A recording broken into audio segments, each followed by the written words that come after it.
Bonjour et bienvenue dans les Ça parle. Et aujourd'hui, ça va chier des papillons. Parce qu'aujourd'hui, ça va parler d'animé, d'amour et de romance. Et donc, nous allons parler d'animé, d'amour et de romance. Plus particulièrement du point de vue masculin de la relation. Dans la relation homme-femme. Je traiterai les relations homme-homme et femme-femme plus tard. Ne vous inquiétez pas, il y en aura pour tout le monde. Alors, nous allons parler de 4 œuvres. 3 dont je vais vous parler, qui sont Amagami SS, Clannad et School Days, qui sont 3 œuvres que j'aime pour ma part. Nous allons aussi parler de DC Capo et donc de l'œuvre secrète, ce qui nous fait 5, je sais pas compter, c'est génial. Parlons en premier lieu du cas Amagami SS, qui s'inscrit bien dans le manga niais d'amour, tout roupinou-pinou, ou voilà, bisous câlins, mais il y a quand même quelque chose, les personnages ont une profondeur, les personnages ont leurs problèmes, les personnages ont une vie, tout en conservant ce côté niais, bien sûr, mais ce qui fait une force de ce manga, car Tachibana Junichi s'étant fait larguer le soir de Noël, a eu vachement mal au cul. Parce que oui, se faire larguer le soir de Noël, c'est un peu la loose, surtout quand on a attendu sa bien-aimée pendant près de 5 ou 6 heures, je ne sais plus, peut-être 2 heures. Bref.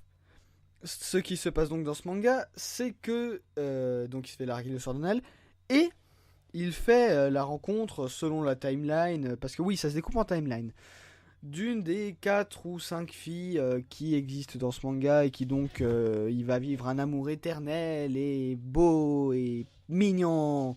Le scénario est pas vraiment folichon, mais les ambiances sont bonnes, c'est-à-dire on y est quoi. Le graphisme de l'animé est franchement pas mal. Et la qualité audio n'est pas dégueulasse. Ça casse pas 3 pattes à un canard, mais c'est pas dégueulasse. Verdict, c'est un bon animé. Maintenant, passons un niveau au-dessus. Et ce niveau au-dessus, c'est Clannad. Clannad, c'est un animé où, personnellement, j'ai ri et j'ai pleuré avec les personnages.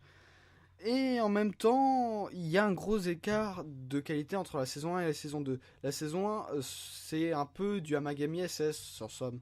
Vous avez vu Amagami SS, bah vous serez pas surpris avec Clannad, hein, pas du tout.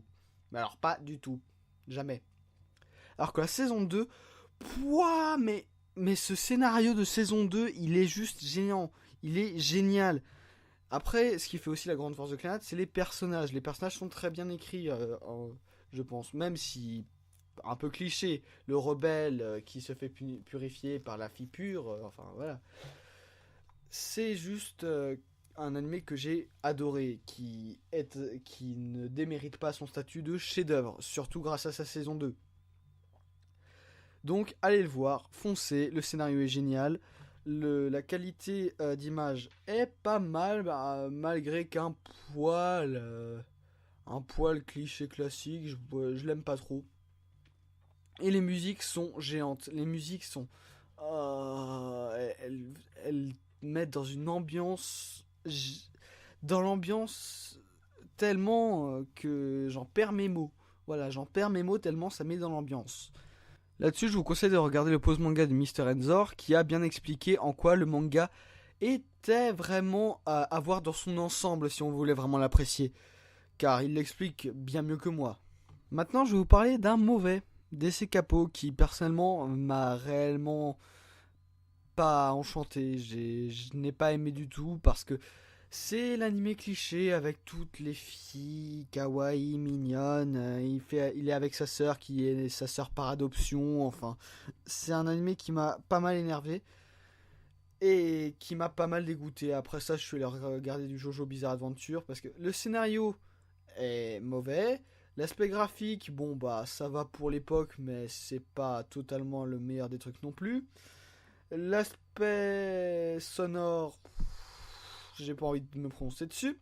Et voilà, c'est un mauvais animé, mais vraiment, je vous le conseille pas du tout, mais pas du tout, pas du tout. Alors maintenant, de ce genre de situation où vous adorez détester des personnages, c'est le cas dans School Days. Dans School Days, vous avez 90, non, 100% des personnages sont des connards. Wow! C'est impressionnant quand même. Parce qu'en fait, l'histoire de base, c'est Makoto qui tombe amoureux de Kotonoha, qui en fait la trompe avec Sekai, qui est la meilleure amie de Kotonoha et de Makoto, et qui en fait, à la fin, se tape tout son lycée pendant que Sekai est censée être enceinte et qu'en fait, tout le monde meurt. Oui, je vous ai tout spoilé comme un gros porc. parce que j'ai envie de tout spoiler. C'est comme ça, c'est gratuit. Ne me remerciez pas, hein. Surtout, surtout si vous regardez l'anime en ce moment. C'est génial, j'adore avoir votre sel en moi. Et donc voilà, un animé où 100% des gens sont des connards, c'est difficile, hein, parce qu'en général on veut s'attacher aux persos, mais là on s'attache surtout au fait qu'on les déteste. Et l'aspect graphique, par ailleurs, est dégueulasse. L'aspect sonore, ça va, il est pas si mauvais que ça, mais je sais pas ce qu'ils ont eu en fond pour faire cet animé, mais sans doute pas grand chose. Mais bref, c'est un animé où vous allez adorer détester les personnages. Je vous préviens. Si vous aimez haïr, foncez. Et donc, je vais vous parler du truc secret, c'est un visual novel. Car oui, si vous n'avez pas encore vu, chaque animé dont j'ai parlé est adapté d'un visual novel. Donc, je voulais parler d'un visual novel pour finir, qui est Katawa Shoujo, qui parle donc de Hisashi, si je me souviens bien, qui, non content d'avoir un handicap au cœur sévère, va donc dans une école spécialement aménagée pour les gens ayant un handicap, que ce soit aveugle, sourd ou autre, sans jambes, grand brûlé, enfin. Et donc il y trouvera évidemment l'amour, qui est amené de façon pas forcément très mature, mais qui est amené avec des thématiques assez lourdes. L'handicap, c'est pas une thématique qui est prise à la légère. Et il le souligne plusieurs fois, le héros, il est très désarçonné au début, car quand il y est transféré, il se sent pas à l'aise, enfin. Il n'arrive pas à s'y faire, car pour lui, il n'a pas d'handicap physique externe, il a un handicap au cœur, ce qui est un handicap physique interne. Ce qui, par rapport à ceux à qui il manque une main ou une jambe, le mettent donc un peu vraiment mal à l'aise.